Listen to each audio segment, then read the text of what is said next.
Bharatiya Janata party के कुछ लोग सोशल मीडिया में बहुत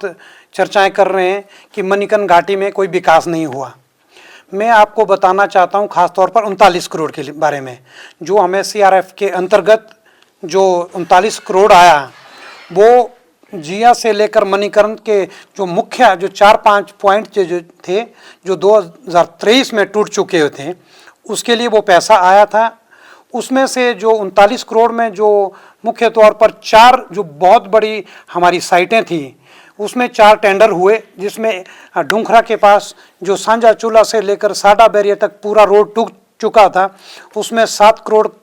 के साथ साथ 18% जीएसटी अतिरिक्त जो टेंडर हुआ, जिसमें साडा बैरिया से लेकर सांझा चूल्हा तक का जो रोड का जो पोर्शन है वो पूरा तैयार किया गया। उसके साथ में शारनी और जो साथ में हमारा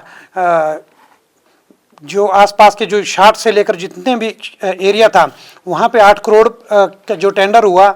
उसमें भी वो जितना भी जो पोर्शन टूट चुका था वो सारा नदी के किनारे से ही टूट चुका हुआ था, क्योंकि हमारा जो रोड है वो नदी के साथ साथ में लगा हुआ है, तो जिस कारण वो नदी के बहाव से पूरा रोड नीचे बैठ रहा था, क्योंकि रोड की हालात बहुत ख़त्म हो चुकी हुई थी। तो उसमें जो 8 करोड़ रुपए में जो नदी के साथ जो तटीकरण किया, तो उस वजह से जो आज मणिकर्ण घाटी के जो मुख्य जो पॉइंट थे वो टिक चुके हैं। इसके साथ में खाना खजाना के पास भी, और उसके साथ में जो जछड़ी में और भुंतर में 9 करोड़ और 8 करोड़ के टेंडर हुए।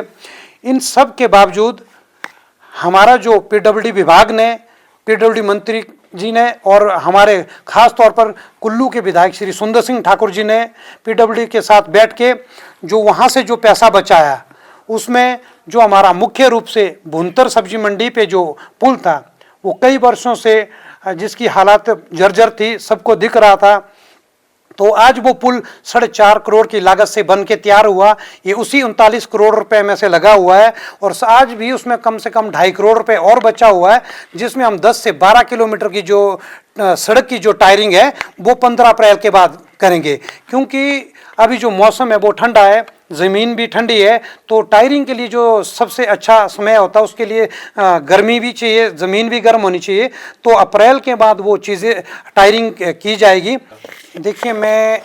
हमारे उन साथियों से कहना चाहूँगा, भारतीय जनता पार्टी के साथियों से कहना चाहूँगा कि कंगना रनौत जी हमारी मंडी लोकसभा की सांसद है, वो आपकी नहीं, वो सबकी सांसद है। आप ये बताइए कि वो कुल्लू मनाली आपदा के बाद कितनी बार आई।